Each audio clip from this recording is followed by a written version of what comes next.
la création de matières un peu uniques, c'est vraiment dans notre ADN.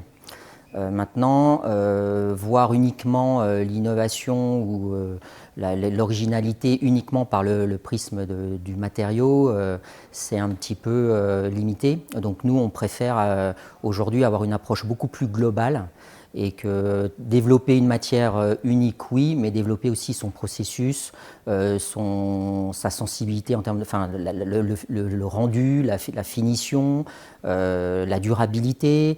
On est vraiment sur une approche beaucoup plus globale et sur mesure par rapport aux attentes de nos clients.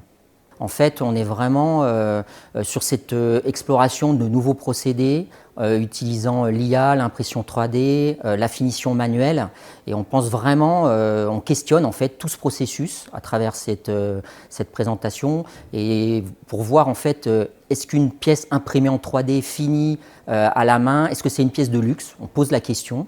Et qu'est-ce qui fait que c'est une pièce de luxe? Qu'est-ce qui fait que ce n'est pas une pièce de luxe?